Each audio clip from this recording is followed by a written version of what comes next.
Hey, what's going on, everybody? Welcome back to the Fantasy Feud podcast. I am your host, Stone Darrow, and before I introduce my colleagues, I want to talk about how we are on Facebook, Instagram, and Twitter, so go give those a follow at the Fantasy Feud. And if you enjoy this video, be sure to like, comment, and subscribe. My colleagues today, as usual, are Mason Reed What's going on? and Paul Cotton. Hey, how we doing, everybody? Oh, picking up where we left off from our last episode, we'll be talking about the 2020 Rookie of the Year, Justin Herbert and his trending LA Chargers, and John Gruden's wild card. Oh, not the playoff wild card, Las Vegas Raiders. There we go. So, we're going to talk about the Chargers first. And when I think about fantasy football, right now, what comes to mind, who is the number 2 wide receiver for the Chargers right now? Paul, what's your take on that? Oh, I got two potential sleepers that I believe in. Jalen Guyton. Last year, he had 28 catches, 511 yards, and 3 touchdowns. Good enough for 18.3 yards a catch. Maybe Tyron Johnson. Again, both of these guys are undrafted in most fantasy leagues. He had 20 catches for 400 yards and 3 touchdowns last year, giving himself a 19.9 yards per catch. Actually, I don't know. What's your take, Stone? Well, I mean, I agree in the sense of Jalen Guyton being there. I really like him this year. Nobody's really talking about him anymore. He's undrafted in every league. He had a pretty solid connection with Justin Herbert last year. I mean, the 18.3 yards per catch speaks for itself. He's a big-time down-the-field deep threat, and Justin Herbert has a very good deep ball. Another big-time deep threat is Mike Williams, and he's, everyone's clear number 2 receiver, but to me, he is a bust this year. I mean, don't get me wrong, I really like him. He's a beast, but since his 10 touchdown breakout season, he has only had 7 touchdowns total over the next 2 years. And I feel like every year people are labeling him kind of as the next breakout player, but he's just never really hit the expectations that us fantasy managers have given him. On top of that, he's never actually had 90 targets in a season, and he's never caught more than 49 balls. Mike Williams, I've had him 2 years straight now. He's someone extremely difficult to start week in and week out, so I would just avoid the weekly headache altogether. Yeah, I can agree completely on that. The number 2 wide receiver is probably going to end up being on if we're all being serious. But I do not like Austin Eckler that much this year, and here's why. I do love him. I do love the guy, but he was plagued by injury last year. He missed 6.5 games. He did manage to get 530 rushing yards, 54 catches, and added 403 yards of that. That's great for missing 6.5 games, but here's a kicker. He scored 1 rushing touchdown, and he scored 2 receiving touchdowns. Very low number. Is that a fluke? Probably. Not really sure. I expect that number to bounce back up this year. So what's my main problem with Austin Eckler? His durability. He's kind of a smaller back.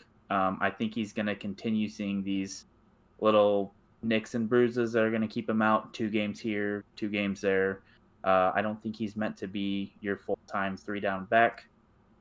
But basically, he's just a small back that's featured in the high-powered offense led behind Justin.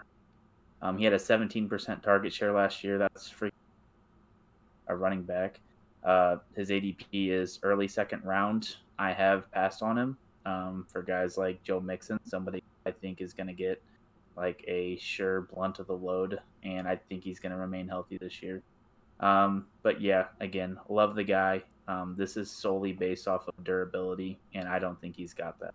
I mean, you talked about his touchdowns and 3 total touchdowns for a guy who is so highly involved in the offense. That has to go up.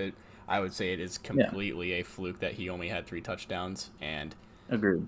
Like you said, it's his durability that's always kind of been the question. But he's only had like 1 season where it really hindered his fantasy performance. So I wouldn't be too scared of him personally. I do think maybe people are taking him too early though.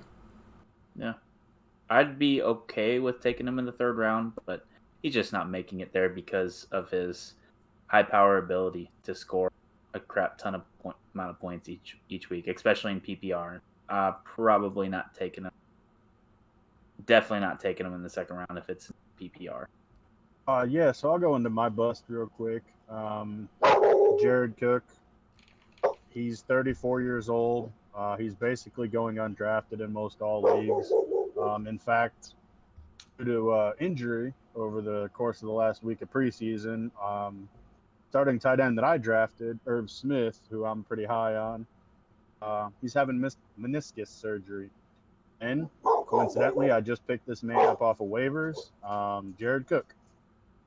Like I said, he's basically undrafted, so the fact that I could pick him up 3 days after our draft happened, with other players, yes, being taken off the waiver wire already, it kind of speaks to the volumes, but I really don't have much depth there at the moment. In 15 games without Michael Thomas, Jared Cook only managed to haul in 37 catches, 500 yards, decent, but that's not a lot of catches for somebody who in an offense where 140 targets have been taken away and now being dispersed equally to other players. Did continue his slightly impressive touchdown dependency. He had 6 touchdowns in 2018. He had 9 touchdowns in 2019. And he had 7 touchdowns last year, which, again, that's one of the biggest reasons why I chose to pick him up off waivers. Hopefully he can kind of continue to impress with the touchdowns. With Hunter Henry being in New England now, I feel like Jared Cook can kind of be that security blanket for Justin Herbert, even though he's got a few other guys, and he's already showed that he can be a starting quarterback in this league. Obviously, winning Rookie of the Year last year. But if the touchdowns don't show up, then I don't know if he's really going to be fantasy relevant this year. I think when you have Drew Brees as your quarterback and you're only catching 37 balls last year, I think that kind of speaks volumes to the amount of production that he's actually going to have this year in general. If we are going off of that, we have talked about how Drew Brees was not his same self. So, still Drew Brees. I don't know. Still Drew Brees. Nah. I don't care. I'm one of the believers in Drew Brees. Everyone says he had a down year, and yeah, obviously he did, but he was still all right. He wasn't as bad as what people made him out to be. He could still get the ball to Jared Cook, because Jared Cook don't run, the routes downfield. He came across the middle, like kind of did post routes. Like he wasn't too far down the field. Drew Brees could still hit him. You're right. Jared Cook's done. I'm sorry. Jared Cook, it's over. Let's talk about who's not done. 37 of those catches, 9 of them were for touchdowns. Oh, he is still a red zone target. That's a pretty good touchdown rate right there. But yeah, what is one thing this offense has in common that's going to be successful? I think that's Keenan Allen. We all kind of agree that he is just going to be the stud on this offense. Paul, do you want to go ahead and talk about why you think he is? Yeah.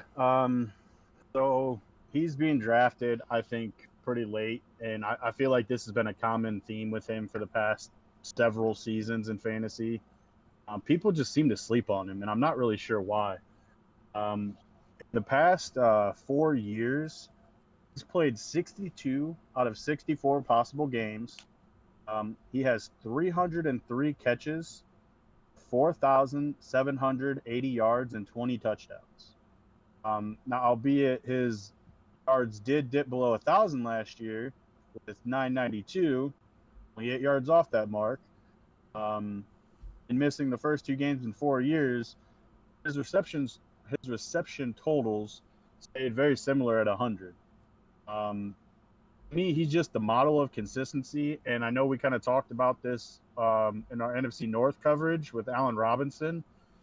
He's just a player that's being drafted so late that he can be one of those top 5 finishing receivers over the course of the season for you. He'll go out there and get you those 100 reception seasons and put up 1,000 yards consistently. I feel like you guys can speak to the same thing and what I'm talking about. Like I said, I just think he's the model of consistency at receiver. You hit on some very good points. The one thing that I want to talk about is his target share. He was right behind Devontae Adams last year with 26%. You got to take Devontae Adams in the end of the first or beginning of the second to get a player with that kind of volume. You get Keenan Allen in the third, or some situations I've got him in the fourth round this year. Um, Total steal, total top 12 wide receiver, easy. Just like you said, probably top 5 wide receiver. But that's the biggest thing about me. I mean, his target share will probably stay pretty similar with the lack of options that Justin Herbert has on that offense. Stone, I know you like Keenan too. I remember in 2013 when Keenan Allen was a rookie and he was sitting on the waiver wires, has a pretty big game, so I pick him up. And he quickly became my favorite receiver in the NFL. And I mean, this is 8 years ago. I remember that. This is 8 years ago. I was 15 years old, and he saved me in that league and brought me back into playoff contention. And, you know, ever since then, I've loved the guy, and all the injuries that he sustained killed me. Nothing to be scared of with Keenan Allen, like Mason Shed with the target share. I calculated the last 4 years of his total targets. He averages 147.75 over the last 4 years and 128 over his entire career, not including 2016 where he played one half of football. Those numbers are absolutely absurd. He is the absolute model of consistency at the receiver position, as they said, and he is going to be a Hall of Famer someday. Mark my words. Yeah. He's going to get over 150 targets this year. Do not be scared to draft the guy. I would like to say, who is the receiver number 2, obviously? Keenan Allen. I think he's the obvious number 1. Who would your guys' complete picks be for number 2? We kind of ruled out who we don't think they are. No, I'll go back and say I think Eckler really will be number 2 as long as he stays healthy. I think that's just kind of a given. I mean, I'm on board with that. I think his production over the last couple of years in the passing game, it's really stood out. It's kind of put him, I wouldn't say in the same tier as an Alvin Kamara, Christian McCaffrey. When it comes to a receiving running back that still has the potential to move through the tackles as well, Austin Eckler, he's just one of those guys. Like, he came up behind Melvin Gordon, and it came into his stardom because of injuries. And I think that, like Mason's touched on, his target share, I think he's going to be good. I think he'll be the number 2. But if not, and if I have to pick a true receiver, I'm probably going to go with Jalen Guyton. I think his ability to stretch the field for Justin Herbert is going to be what sets him apart. And I see him almost kind of being that second receiver as what Darnell Mooney is for the Bears to Allen Robinson's Keenan Allen. Jalen Guyton is also who I pick for the receiver 2. I mean, obviously, Eckler's going to get his, and he's probably going to have the second most targets and receptions on the team. But Jalen Guyton is just somebody that no one is talking about right now, who I'm personally not drafting in leagues just because he is a question mark. He's been hurt for a while now in the offseason, so we don't. That's the reason why he's not like higher up on the depth chart right now. He's behind Tyron Johnson, I believe. But what we could see out of the small glimpses of Jalen Guyton last year were very, very good glimpses, and I liked what I saw. I think if they get him more involved in the offense, he could be their true number 2. So let's segue out of the Chargers now. Let's talk about the Las Vegas Raiders, Mason. The Raiders. All right. So, what comes to your guys' mind when we talk the Las Vegas Raiders? I have a couple things. I'll just go ahead and start with it. The running back situation. Josh Jacobs has that one booming year, and then he came off kind of disappointed. I think he disappointed last year. And now they just signed, what's his name, Kenyon Drake, to a decent-sized contract to back him up. I'm curious what you guys think Josh Jacobs is going to do. Paul, you want to start that off? I want to jump in real quick because you alluding to Kenyon Drake being brought in, that's kind of perplexing when they put the workload that they have on Josh Jacobs. Yeah. But it just kind of speaks. Here's a little story. It came out recently that John Gruden and Mike Mayock decided to call up Ryan Pace and ask if, because of our cap salary, and this is the homer coming out at me, I got to talk about it. Um, asked Ryan Pace if they were interested in trading Khalil Mack back to him.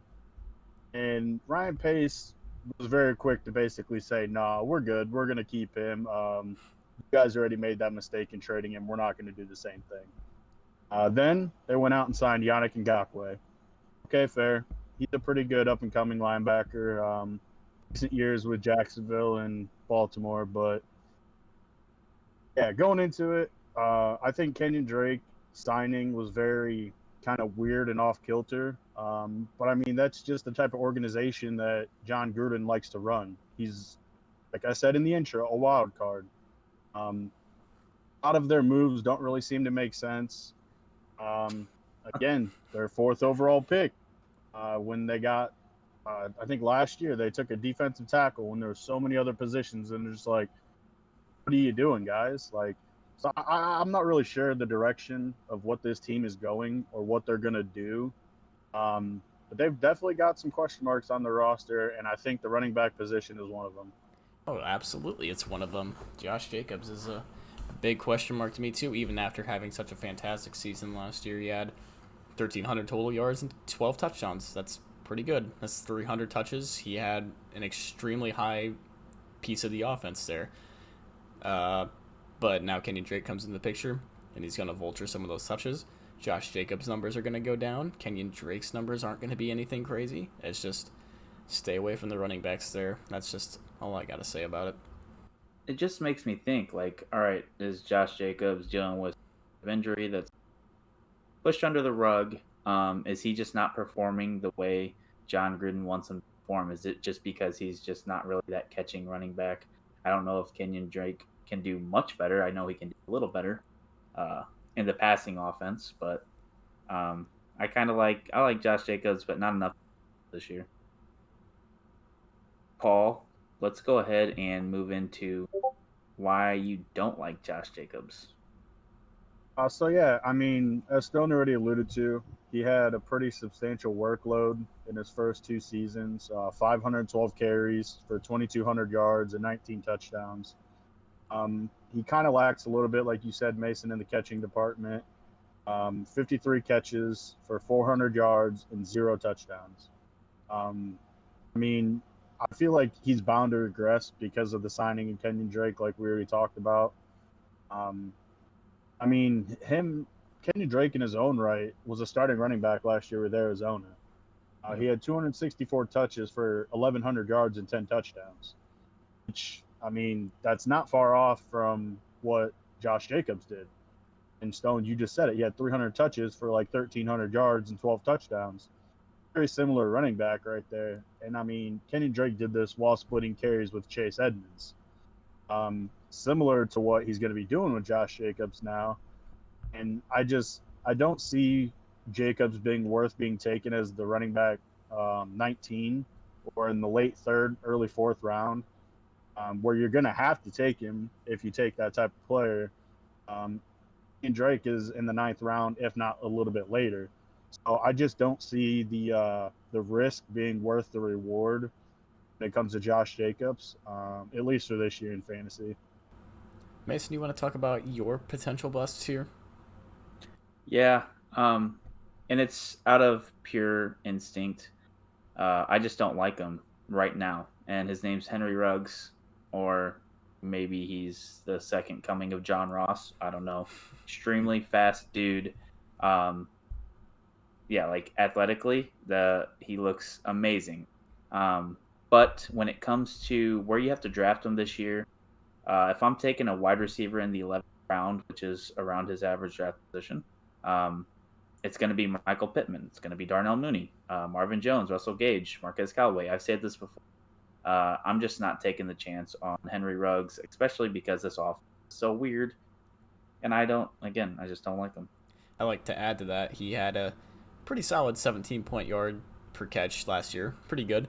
But he only missed 3 games and had 26 catches for 450 yards and 2 touchdowns. That is called fantasy irrelevance right there. Yeah. Yep. So I agree with Paul and Mason completely. So for what I have for my bust is with the exception of Darren Waller, every single person on it. I don't like this team, and I'm going to steer completely clear of them. The RBs are going to split time, so they're going to both be headaches to me, and the receiver field is crowded with nothing but mediocrity. The only one that I would consider, and it sounds like a long shot, is Hunter Renfrow. This is based completely off of his great offseason, and his first 2 seasons in the league were pretty decent. He combined those 2 years for 1,200 yards, 6 touchdowns, about 600 yards and 3 touchdowns in both of them. Not bad at all. Pretty solid from a receiver that doesn't get much share. But I mean, this offseason, though, the whole word is Hunter Renfrow smoking Jalen Ramsey in training camp practices or whatever. So That's gonna happen. If that's the case, if he's actually smoking Jalen Ramsey, I don't know, maybe a free agency pickup week 2 or something. I'm not going to draft him still. I'll be honest. I actually love the guy. If you want, you can take literally with your last pick, if you've already drafted it, take a flyer on him. The guy's going to be a slot receiver. Probably has last year's target share was like 14.7%. He's getting older. He's maturing. He's probably finding his zone in that offense. Take a late round flyer on the guy. So yeah, that's exactly what I was going to say, Mace, was that his consistency within that offense with Derek Carr is really only matched by Darren Waller at this point.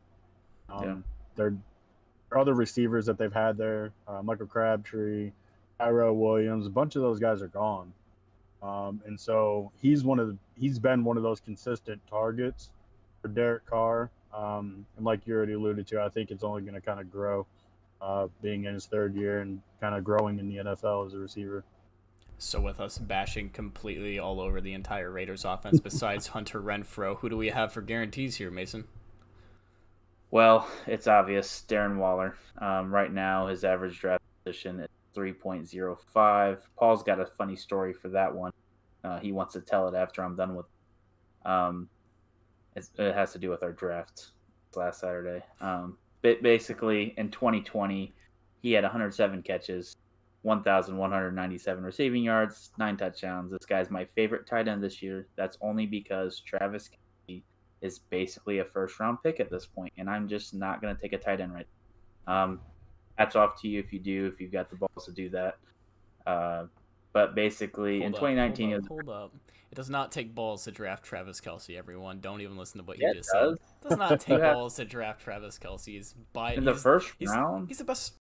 That scares me. I will say, to cut both of you off, it depends on what position you're in the draft is where you take him.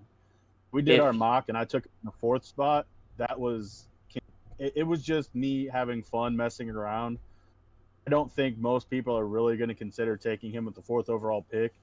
If you're in the back half of the draft, you're 11, 12, 10, somewhere around there. Yes. And you might not like the running backs or the receivers that are there. I mean, you're starting to get the receivers off the board at that point. Whether you don't like the running backs, that's completely different. If you think Travis Kelce is just going to be a complete monster, like he has been with Travis Kelce, and that's completely fair. I mean, I would be in a similar situation. But like I said, I feel like it just kind of depends on where you're at in the draft. And to talk about that quick story that Mason just brought up, this past weekend, our draft, you're allowed to have 1 keeper if you want to. Otherwise, you don't. But the stipulation is they have to be from round 4 or later, as well as they had to have been on your roster all season. This kid who keeps Darren Waller in the 4th round, he has the 12th overall pick. His first pick, he takes Tyreek Hill. Pretty interesting. Tyreek Hill, I think, was the 2nd receiver, maybe taken off the board at that point. And his next pick, he comes back to Travis Kelce. So he stacks the offense, what's going to be the offense for fantasy relevance in Kansas City, side of Patrick Mahomes, and still has Darren Waller picked later in the 4th round.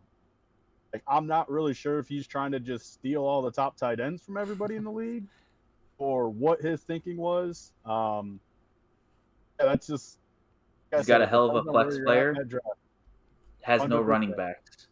if Yeah. you take the risk of drafting Kelsey in the first round this year, all the good running backs are going in the first 2 rounds, and then your late round flyers are after that. I'm sorry, but there's only like Mike Davis is like one of the only sure guys after that right now. Daryl Henderson, not a I'd say James completely 100%. Robinson might be in that category Well, because he's I up. ended up nabbing him in the third. That's third He's round going in already. the third Yeah, now. He's so going in the third yeah, now he's not late anymore. after that injury. I will say Travis I'm just Kelce at the back half of the first round it's not a bad decision. He's a fantastic player. He could go out and get 1,500 yards and 15 touchdowns. He's more than capable of that stat line, you know. And then if you're late in the first, swing back around, and you're probably going to have to take a running back there, though. I feel you. All right, I'm just gonna finish on Waller real quick, just to kind of put my little final touch on him because I love the guy. He had 11 top 10 fantasy weeks last year, and that only trailed Travis Kelsey's 14 or Kelce's, sorry. And that was still 3 more than any other in the league. So when it comes to consistency, go Darren Waller. Pick him. I'd pick him in the third round if I have 2 solid running backs that I'm super happy with. And then after that, I mean, he's still got Derek Carr. He's still in this weird John Gruden offense. I think the guy's going to be fine. But that's all I've got to say about Darren Waller. I mean, Oh, I can quickly touch upon that. I'm just going to say Darren Waller is my guarantee, too, and it's pretty much for every single reason Mason said. I don't need to No. talk more in depth about that. Paul, you go ahead. just a little quick clarification on that, Mace. I'm not saying you're down on Travis Kelce, but are you saying because of potential of Darren Waller to take over as the potential number 1 tight end, that's why you're willing to not take Travis Kelce at the end of the first? No, Because you can come I back still and think get Darren I Waller in think the he's third? dominant. I think he's dominant. I am so running back heavy this year that I am not going to risk not having running backs to take Travis Kelce, and that's why I'm not going to take Travis Kelce in the first round. We're going to Love the draft a guy. really interesting team this year, Mason. I'm all receiver theory, and you're all running back theory this year. I've been going, well, we've got our Alvin Kamara. Yep, and Gibson. And Gibson. So technically, I'm kind of good.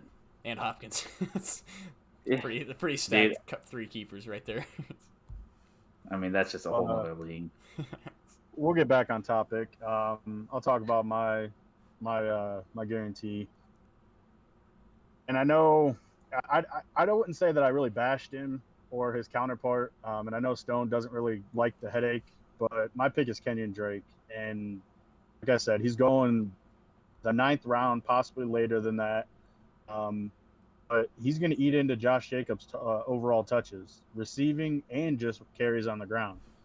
And we've seen what he's been able to do when splitting time in a backfield with another quality running back as Chase Edmonds.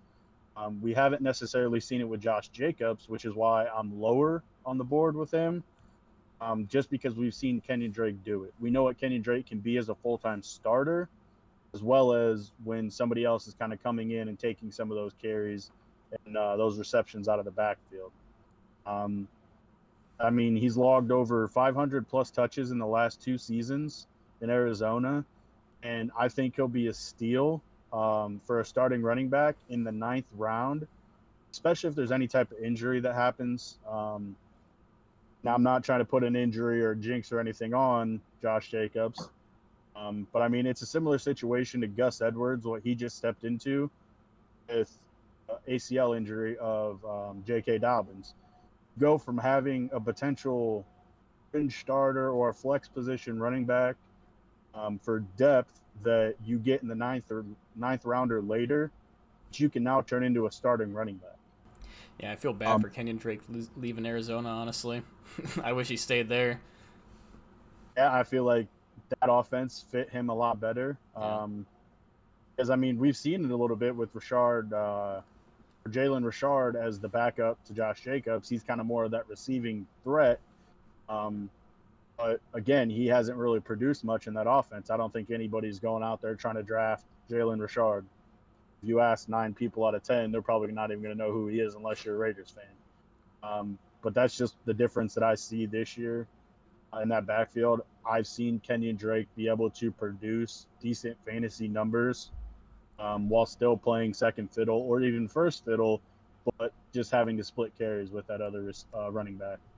All right, before going in and closing out and picking our divisional winners, I do just want to mention, even though this isn't AFC West related, everyone's going out to rush for Gus Edwards, as Paul was talking about. I don't advise this. We've seen Gus Edwards as a primary back in Baltimore before, and he didn't do anything. Granted, they are a much heavier running offense than they were back when he was the man. Technically, I will say the man with quotations around it, but I don't really like him. They're going to mix it up. You know who the number one running back is there? You want the Jackson, cliche baby. joke to make? Lamar Jackson. So, very, very Pretty hot good takes quarterback here. for being a running back, isn't he? Hey, I'm still drafting him. I want to make some very hot takes here with our AFC West division champions right now, guys. Hot take, Kansas City Chiefs. Not very hot. They're not going to win. I'm just No. kidding. My take as well, Kansas City Chiefs, best offense in the league, powered behind Andy Reid, the best offensive-minded coach in the league. It's pretty easy to me. It's crazy how much talent that offense has. Like I know. one of the greatest coaches ever, with up and coming greatest quarterback ever, with greatest tight end ever, with an outstanding receiver. It's ridiculous what they got there. Oh, yeah. Well, like Stone said, these are hot takes, right? I'm going to take a gamble as my division winner. Oh, whatever. I'm going to go ahead and say it's Kansas City as well. It was no gamble. I couldn't make a joke there. I was trying to segue a little bit more, throw a little more shade at John Gruden, and how astounding it is that how they try to run that organization. But yeah, I mean, everything that these two have already talked about, Kansas City, it's just their roster is so loaded, top to bottom, offense, defense, that I don't think anybody has a chance in this division. If I were to say somebody has a chance, I'm going to say it's Justin Herbert and the Chargers. Yep. But that is a long shot, in my opinion. Huge long shot. They played them pretty tough last year. Yeah, they played the Chiefs kind of tough. It's just crazy to think that they're like the number 2 team in that division, and they won, I think they won like 8 or 7 games last year. Yeah. So, like, there's not much competition in the AFC West. It's the Chiefs all the way. We all know that. That's going to wrap things up here for the Fantasy Feud today, though. Do you guys have any closing remarks, Mason? Fantasy Feud out, baby. Paul? Got my Whoop band on. Just keep coming back, keep listening. We're going to try to keep putting out this content for you guys, especially getting closer to drafts. You'll be able to hear some more of the injury information, as well as some of the players going down, and just from us, our experience in the past couple of weeks of doing live drafts. We'll be able to help you guys out, and if you have any fringe questions, or if you're kind of on the fence about certain players, come give us a listen, and maybe any of our podcasts and episodes that we've already put out, if you go back and take a listen to those, you might find a certain player that you like. You might find that sleeper potential, and yeah, just keep coming back. We're going to keep putting these episodes out for you guys every week. If you guys have any questions, leave them in the comments. We'll be very happy to answer for you guys. If you enjoyed the video, make sure to like it, maybe give us a subscribe, and listen to more podcasts in the future. We're on Facebook, Instagram, and Twitter as well. Don't forget about that. The Fantasy Feud. If you want to go ahead and join the community, go ahead and like the pages and see us pushing out more news and information. But I'm Stoned Arrow. Thank you for listening to the Fantasy Feud, guys.